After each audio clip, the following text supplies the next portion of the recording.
Hello friends!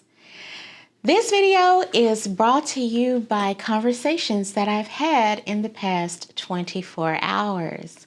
And in this video, I'm going to talk about 10 things that I think you deserve, but you're probably not demanding, you're not asking for these things.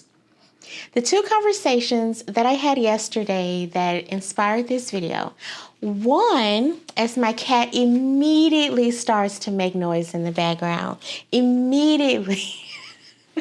One of the conversations that I had yesterday was with a woman that I am coaching, and I provide coaching related to like getting a new job and things like that, basically, right? Long story short. So I am coaching her and just walking her through the process. And so far, she's at interview number 2 for a job that she's really interested in. And one of her questions was about pay. So she'd been in the same job previously for like over 10 years, and she had not interviewed in that entire time. So she's very apprehensive about making sure that she presents herself in the right way and all of that. But she also would like to be she wants to know how to answer the question about salary. So whenever you interview, usually like if you're a salaried person, they will ask you like, what are your salary expectations or whatever. So we were talking about that conversation, and she was very apprehensive to ask what she knew she should be paid. And so I gave her a big pep talk, and like we went back over her resume and all of these things to give her talking points to support mentally and in the interview why she absolutely deserves the amount of money that she wants to ask for. So that was one of the conversations that inspired this. So number 1, the first thing I think is fair pay. So I think that you deserve to be paid fairly based on your work performance, not based on whose ass you kiss, what like politics you can play, what little games you can play at work with manipulating people. I think that's a crock of shit. And I say that with confidence because I have felt like that my entire corporate career. But very rarely did I feel like I was being compensated fairly based on how effective I am and about like my actual work output. So I think that's unfair. I don't think your pay should be determined based on like if the manager likes you or if the manager from 2 years liked you and like bumped you up or whatever. That's absolutely insanity to me. So that's one thing that I think we all deserve that we're probably not demanding, we're probably not asking for, and that is fair pay. If you want me to expand upon any of these, please let me know in the comments. I'm trying to keep this video like a little bit, not 40 minutes long, but I feel like each of these things could be its own video. So let me know what you think. Number 2 that I wrote down, I have my little notes here. Number 2 is honesty. So this is a big one for me. This is a big one. Nowadays, I pretty much solely choose people to be around and interact with based on how honest they are. Like that's it. You can have the riz or the charisma, but the riz, as the kids say, right? You can have whatever. If you are dishonest, and I can tell that you're dishonest with yourself, certainly if you're being dishonest with me, it's a no. It's 0 out of 10. Do not recommend. So I feel that we all deserve honesty. You know, when you ask a question, no matter what it's about, I'm not saying to be rude. So I think sometimes people can be jerks and they'll say, well, I'm just being honest. I'm not telling you that. But just honest about your feelings about something, honest about what you're going through. For example, a couple of weeks ago, I was meeting with a work colleague and she asked me a question. She said, "Why did you stop teaching? Like in public school?" And I have enough self-awareness to know that sometimes people are just being polite. They don't really want the honest answer.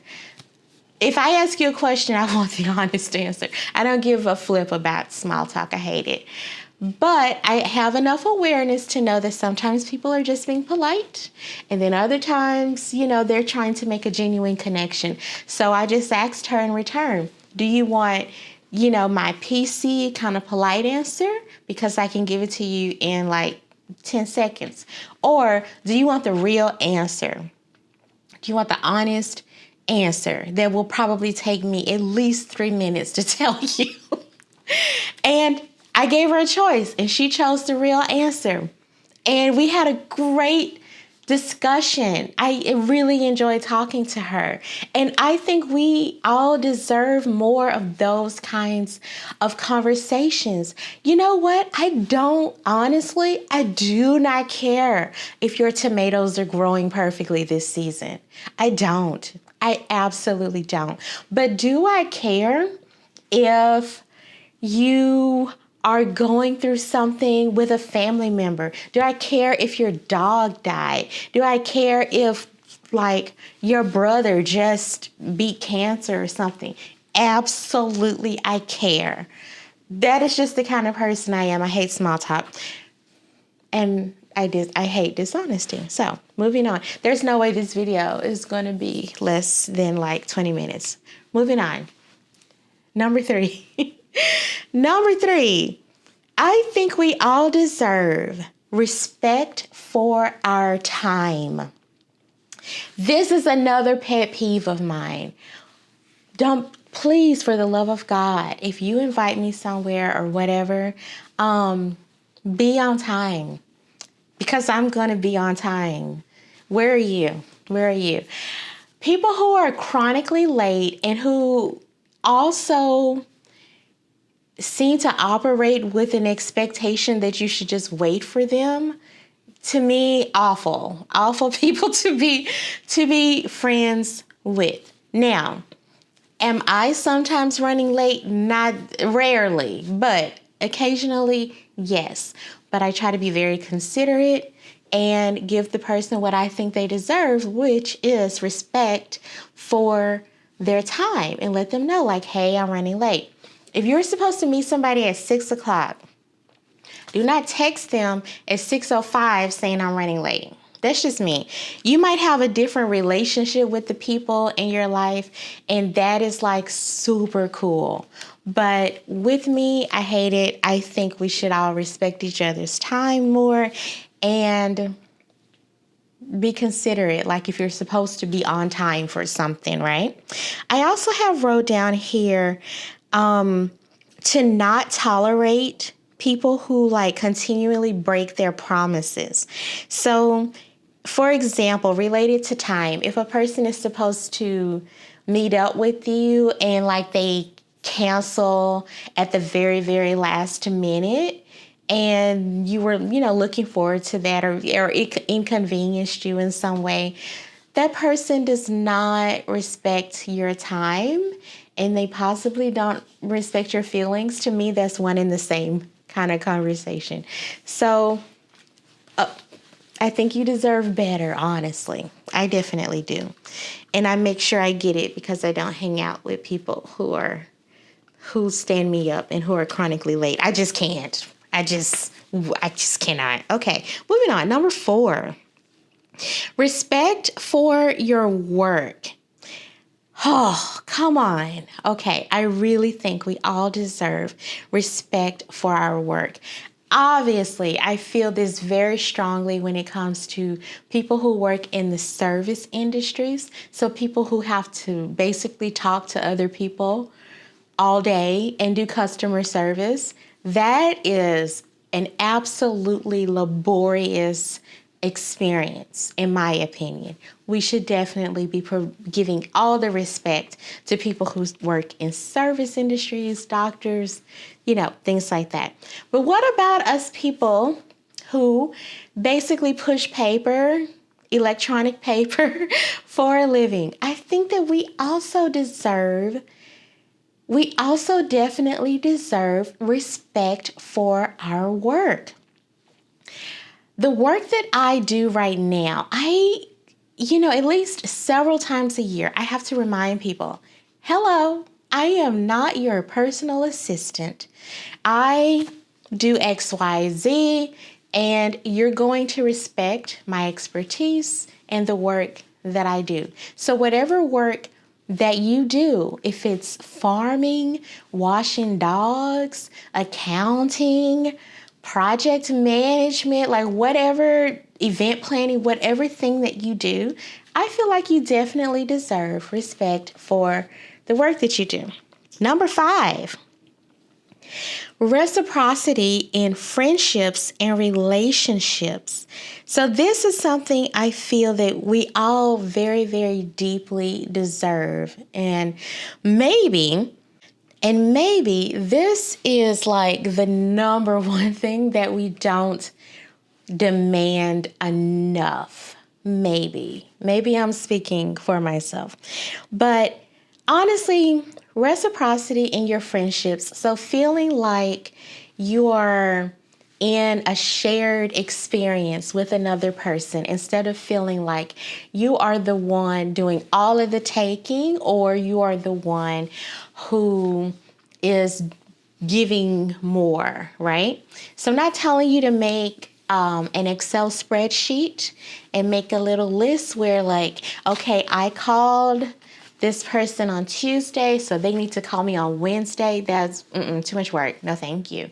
But you'll know in your soul if a relationship feels wildly unbalanced, right? And sometimes, based on the season of life that we're in, you may need to provide more support and then vice versa, right? But you need to feel in your heart that the relationship is reciprocal, like it feels equal, right? This is not something that I feel you can really demand from another person, though. But I did want to put it on this list because it's very important. So you cannot demand other people change. To me, you can let people know how their behavior affects you, but if you get to the point where you feel like you have to demand something from another person, that just means that they didn't want to give it to you. They didn't want to give it to you, and it's probably not coming, okay? So in this case, even though it's something that you can't demand, it's definitely something that I think you deserve. So what can you do? You can definitely do what you can to change how you interact in the situation and with the other person. In extreme cases, this might mean not interacting with the person in the situation at all ever again. But in lesser situations, maybe that might mean to remove yourself when there are issues that are not being, addressed. If you've shared your feelings, definitely first step is to share your feelings though. But basically, long story short, do what you can do and control what you can control. And that is yourself. Yay. All right, number 6. Are we at number 6? Okay. Perfect follow-up to what I just said. Number 6, respect for your feelings.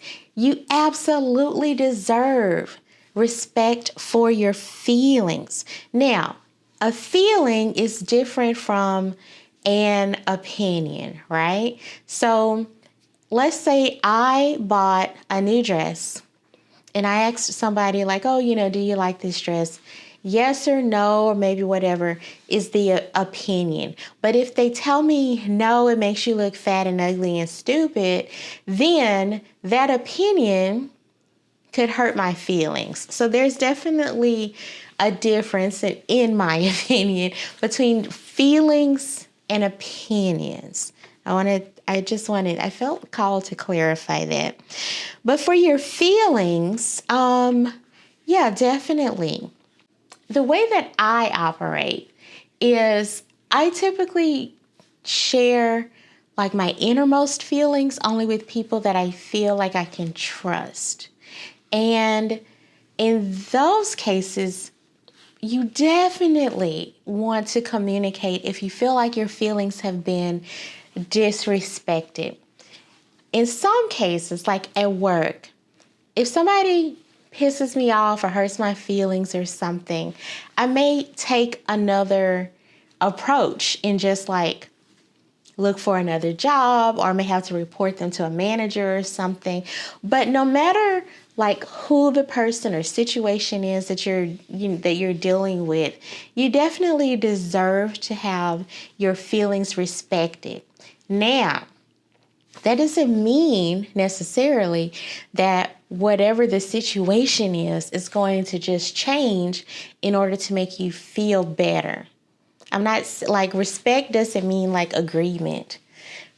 But it does, it should mean, it does mean, in my opinion, it does mean that the person should listen to what you have to say and be genuine when they listen and try to see your side of things, and then try to respectfully come to like a nice disagreement if nothing can really change based on how you have different or opposing feelings. I hope I have explained that well enough. I am speaking from the heart here. I don't have a script. I just have a list of stuff. All right, number 7. The 7th group of things that I think that you deserve is respect for your physical, emotional, and mental boundaries. And I have 2 short examples of this that I want to share. Okay, so the first example that I want to quickly share. A couple of years ago, I was having a party. I invited some folks over, and it was at my house. And a friend wanted to bring someone that I did not know, and that also she did not know well, that she just met from the internet. She wanted to bring this person to my house party, and I told her no, and basically that ended up being a very, very ridiculous mess. And I stand by my decision to say no, because when I was hearing about like, oh, I want to bring this person to your house, blah, blah, my first gut reaction was no, a strong, serious no, right? So we're good boys and girls. We listen to our intuitions, right? So I told a friend no, and they were very like, oh my God, how could you tell me not to bring this person? Now I'm embarrassed. I told them that we were coming to your party. Didn't nobody tell you to do that? That's on you. That's not, anyway. So in that case, I felt like my physical boundaries were attempting to be disrespected, and my emotional ones, because part of my reason to saying no was that strong intuitive feeling that I had, like, no, do not have this person in your living space. I just want to reiterate, we were not at Chuck E. Cheese, okay? We were not at McDonald's. We're at like where I lay my head.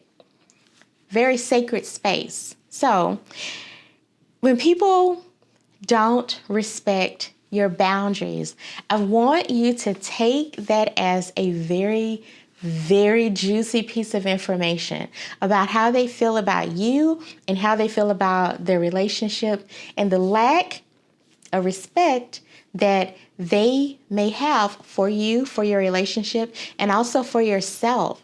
One of the things that I've noticed about people who just like are very rude about disrespecting other people's boundaries in whatever way, A lot of times they also don't respect their own boundaries. So when you give them a boundary, they're very confused. They don't understand what's going on. How dare you tell me no? I would never tell anybody no. Well, that's on you. You ought to start telling people no. And then we can tell people no together. That would be much better. What is this? So that's just something to keep in mind. But regardless, I feel like your boundaries should definitely be respected, regardless if it inconveniences somebody else. That's not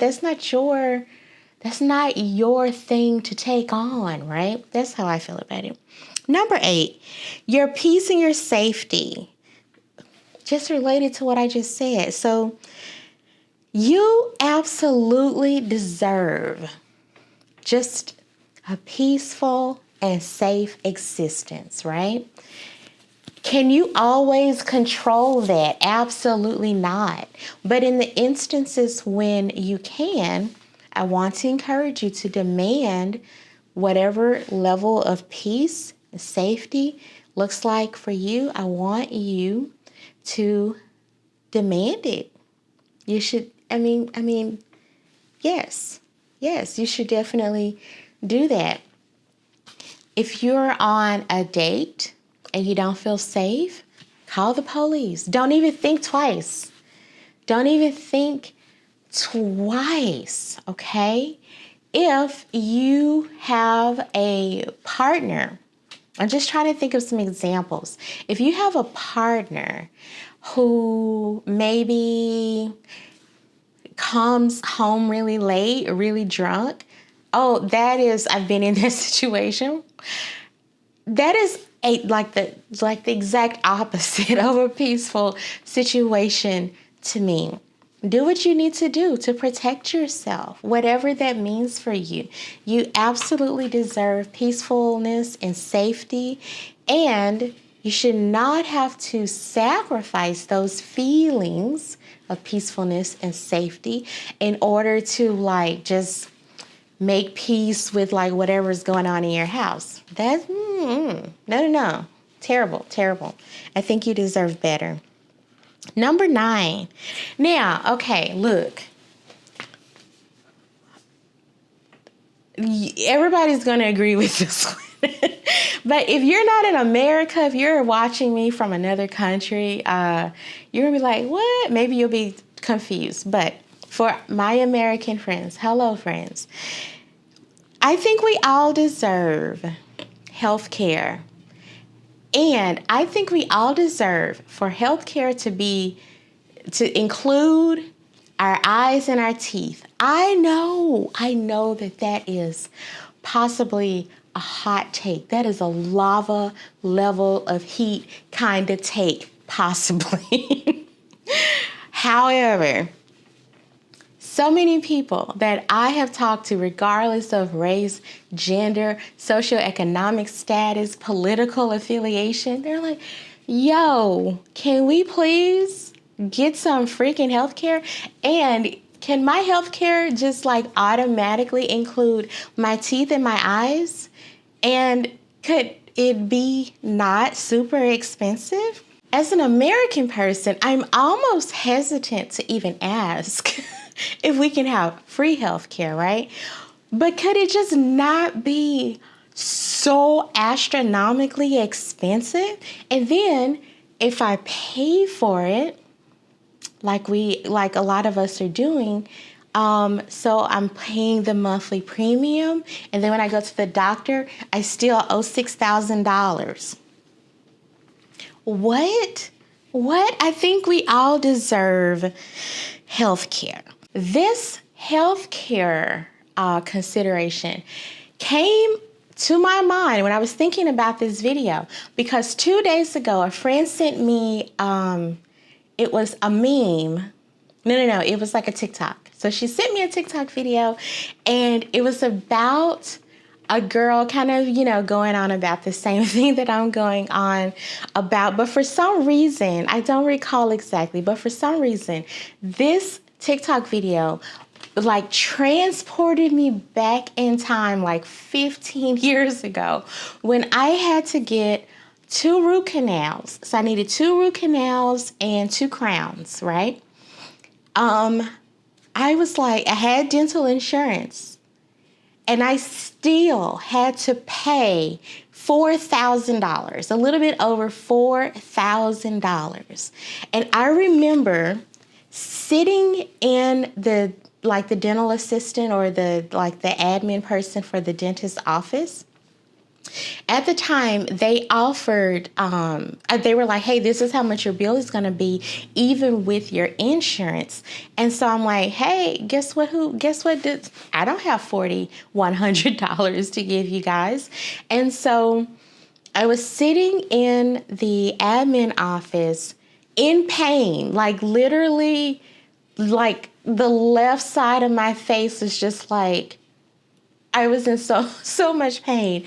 I was sitting there trying to fill out a credit application to get a credit card in order to put my dental work onto the credit card. And I remember being so afraid that I would be denied. And then what was I going to do? At that time, I did not have a credit card that had even a limit of $4,100. I did not have $4,100 in the bank. No one in my family could give me $4,100. I mean, I was out of options except to apply for a credit card to get dental work done, to get me out of pain. Okay, let that sink in. I know that if you're watching this and you're American, you probably have your own experience with this. You probably have your own horror story. And honestly, my horror story is not even that bad. It's not even like as bad as a lot of other horror stories about being sick or needing health care, putting people into financial ruin, right? So I think we all deserve to not have to apply for a credit card in order to get some kind of health care that we need. Hot take. Maybe that's a hot take. Moving on. Because I very emotionally traumatized by that many years later. So here we go. Anyway, number 10.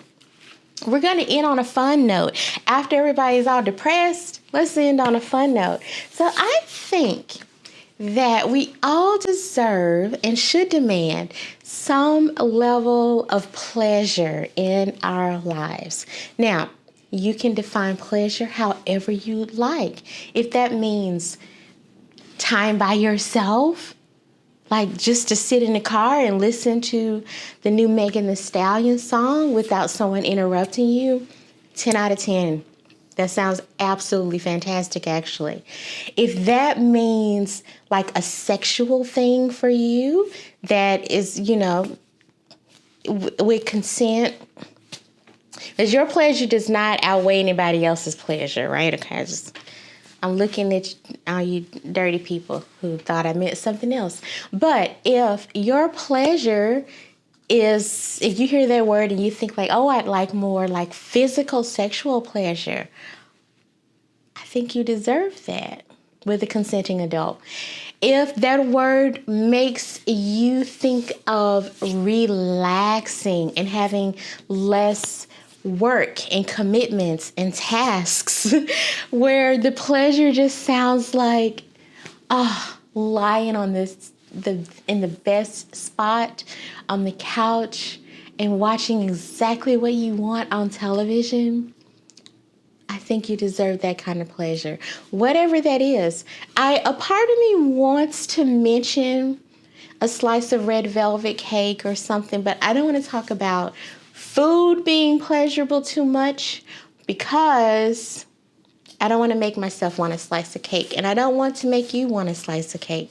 But also, between me and you, if that's what you're thinking about, I won't tell anybody. Or I won't tell anybody. Okay. Awesome. So I hope that you've enjoyed this video. And what did I miss?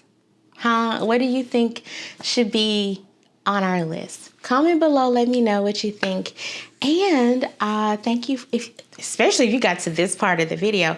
You're like the top tier, 10 out of 10. S tier, you're amazing. Consider subscribing, please. Yes, I will see you in the next video. I hope you're well. Namaste.